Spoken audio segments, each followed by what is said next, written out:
Meu nome é Natália de Souza, sou bibliotecária na Fundação Biblioteca Nacional desde 2015. Eu sou formada em biblioteconomia pela Unirio.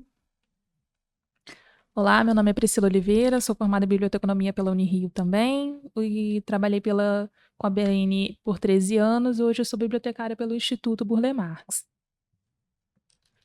Nós estamos aqui para apresentar o trabalho Diretrizes para Padronização e Uso dos Nomes de Editores na Biblioteca Nacional. É, E aí a gente precisa entender um pouquinho do contexto da BN, né? Esses livros vêm da onde? Vêm da Lei do Depósito Legal, que é uma lei federal de 2004, que a BN recebe um exemplar para constituir a coleção Memória Nacional. E a gente, dentro desse grande mundo, né, da biblioteca, é o setor de representação descritiva, que recebe o material da divisão de depósito legal. A gente está vinculado a uma divisão, que é a divisão de ampliação de acervo, a coordenação de serviços bibliográficos, que está dentro do Centro de Processamento e Preservação. E é daí do setor de representação descritiva que vem o catálogo de editores, né, que é utilizado na biblioteca.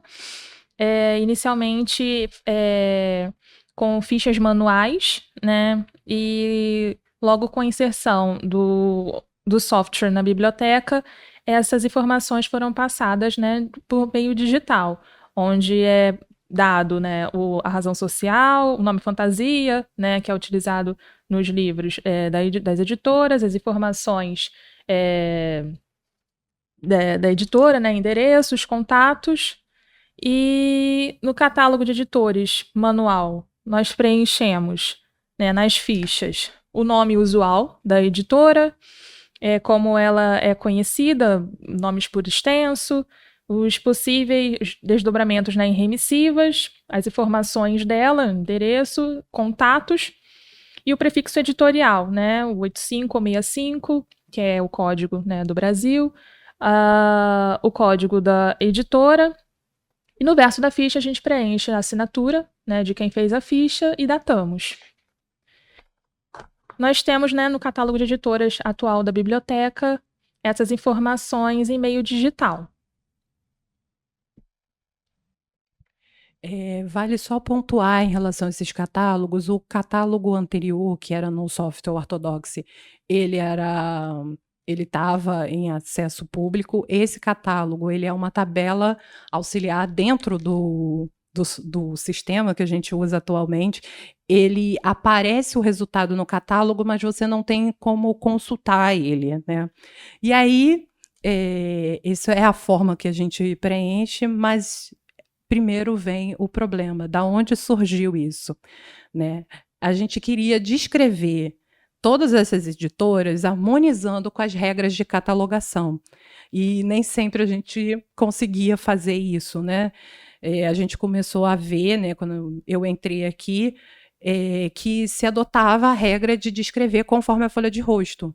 Só que o que acontece? Esse catálogo, né, dentro do sistema que a gente usa atualmente, ele é uma tabela. Então, se você bota como está na folha de rosto, vai aparecer de várias formas, né, essa editora, porque as editoras, às vezes, botam as informações de várias formas. Então, daí veio o nosso problema. Como descrever essas editoras de acordo com as regras de catalogação? E o mercado editorial, né, como está aí esse mapa mental, tem milhões de tipos de editora, né? E aí a gente precisou procurar metodologias, né, de se debruçar no ACR para ver como a gente ia descrever isso. E o nosso levantamento bibliográfico, né, o que a gente usou para fazer esse trabalho foi o ACR, a Declaração de Princípios de Catalogação, para definir as editoras, o Dicionário de Biblioteconomia e Arquivologia do Cunha e do Cavalcante. Algumas definições a gente também pegou da NBR 6029. E para o caso específico de editoras de autor, a gente usou a Vaticana para entender como a BN fazia esse preenchimento, que eu vou explicar quando eu chegar na parte de editoras, e o site da bibliotecária Antônia Memória. A regra geral que a gente usou, para harmonizar, né, e tentar criar um parâmetro de como descrever, foi as regras do ACR A1.4D2 e A1.4D3. Mas o que acontece, né, o código, ele dá as fontes prescritas para as editoras, né, que são a página de rosto, o verso da página de rosto, capa, colofão, quarta capa, mas, se a gente usar todas elas, a gente vai botar várias informações, né. Então, o que prevaleceu é botar a página de rosto. Daí vem a grande gama das editoras, né? Iniciando com as editoras comerciais, onde a gente decidiu incluir a forma mais sucinta encontrada, né, na página de rosto, que é a fonte principal da informação. Como no exemplo, a gente omite a palavra editora para entrar da forma mais sucinta, né? Para editoras homônimas, a gente encontrou um grande desafio, né? Por exemplo, a editora IP que são várias editoras em vários locais, né? Como descrever para que não se encontre sempre da mesma forma, né? Então, a gente inclui com o nome, né? Editora pós-posto, anteposto, conforme aparecer com nomes, denominações diferentes para editora, edições, publicações, para que a gente possa encontrar cada editora de cada local, né? De uma forma mais limpa. E aí a gente tem as editoras com nome de pessoa e de lugar, e a gente preferiu, né, em relação a local, sempre botar editora, e de nomes também, que é nome e sobrenome também, colocar para poder diferenciar ela das edições de autor, que eu também vou explicar quando chegar na edição de autor. As editoras que têm sobrenome e já é conhecido, Saraiva, Freitas Bastos, a gente manteve. Um caso específico é do Francisco Alves, porque ela aparece na folha de rosto como Francisco Alves, e para quem não conhece, né, a gente não pode pensar o catálogo só para os pares, né, só para bibliotecários. O catálogo é consultado por milhões de pessoas que conhecem ou não as regras, né? E isso a gente queria que ficasse explícito que o Francisco Alves é uma editora, então a gente bota entre colchetes. No caso também que foi aí é específico da recuperação, para o caso de editora 34, a gente não poderia botar 34 da forma sucinta, como orienta a regra, e a editora Lê também, na folha de rosto só aparece Lê, né? E aí não recuperaria. Então a gente bota entre colchetes editora, né? A gente acrescenta editora para recuperar essa informação. Para editoras com nomes de pessoas ou nomes de lugares, nós incluímos também, né? Ai, perdão. Para grupos editoriais, editoras e selos, né? Nesse grande guarda-chuva que entra os selos, a gente decidiu incluir na página de rosto apenas o selo, mesmo que acompanhado da editora, né, no nome, editora e selo. A gente inclui somente o selo, né? Para as editoras universitárias, dos mais variados modos de inclusão das editoras nas páginas de rosto, a gente sempre inclui editora, edições, né? E o nome, abreviação da universidade, da instituição. Também tem os casos de aglutinação, né? E tem os casos de nomes próprios das editoras, né, das universidades, como a Champagnat, a Argos e a Leopoldiano. Para as editoras institucionais, nós incluímos, né, a palavra editora para diferenciar, né, o nome da instituição. Caso entrasse, por exemplo, a FGV, né, Fundação Getúlio Vargas, nós teríamos que desdobrar, né, e nesse caso ficaria só FGV editora. E tem os casos para que as editoras institucionais têm nome próprio, né, que entraria esse nome próprio da editora e não o nome da instituição. Eu vou para os últimos casos, que é instituição pública e privada. A gente tem o caso das editoras, né, que são publicações institucionais, e a gente preferiu não usar a abreviatura, a gente botar o nome por extenso.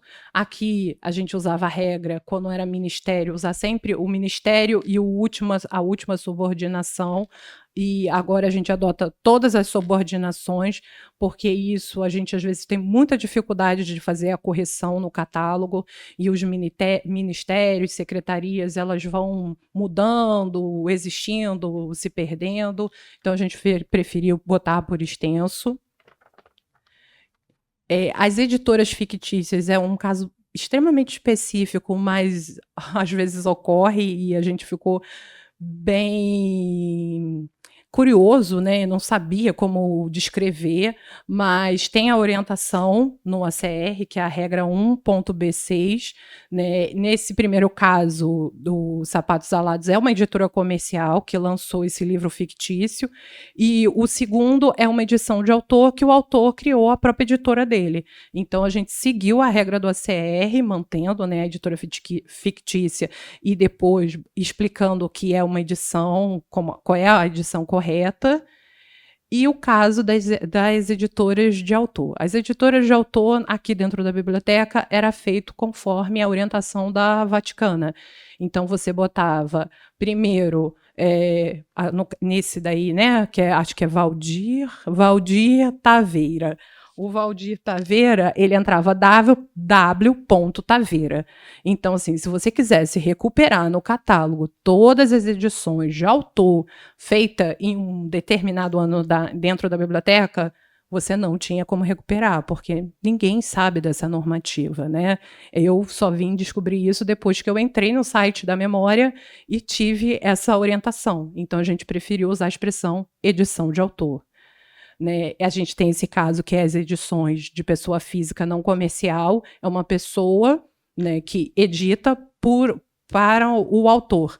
E aí vem na folha de rosto o nome dessa pessoa. A gente, para manter a fidedigno, a gente botou editado por e bota o nome da pessoa que fez o trabalho de edição. As nossas conclusões e estudos futuros, né, essa lacuna para se perguntar, né, no meio acadêmico dos nossos pares, é pontos de acesso para a editora. A editora não é pensada como um ponto de acesso dentro dos catálogos. O Fabrício Assunção já fez esse levantamento. Tem um trabalho também da UFMG sobre essa questão, que eu vi no seminário de catalogação. Então, assim, nós temos que pensar isso. As remissivas ver também, para a gente, é extremamente importante em relação aos selos, porque os selos, às vezes, fazem parte de uma editora, outra editora. Mudança na grafia, que a gente tem esses casos de tipografia, a José Olímpio. Flexões de gênero, a gente manteve a norma, né, do português, que é edição de autor, e a questão dos selos, que a gente tem muita dificuldade de entender o mercado editorial e definir os selos, que isso está no artigo. Os nossos contatos para perguntas, Juliana Taboada, que também fez o trabalho com a gente, eu, Natália Souza, Priscila Silva. Eu quero fazer a menção honrosa a 2 pessoas que participaram do trabalho, mas não estão mais na instituição, que é a Thaisa Cabral, que foi nossa chefe nesse período, e ela deu toda a nossa ajuda para elaborar, né, e questionava muito isso, e a Fernanda Smith, que foi a que elaborou toda a sessão da parte de selos, foi ela que fez toda essa pesquisa. Muito obrigada ao evento, e qualquer consideração, pergunta, pode enviar para os nossos e-mails. Obrigada.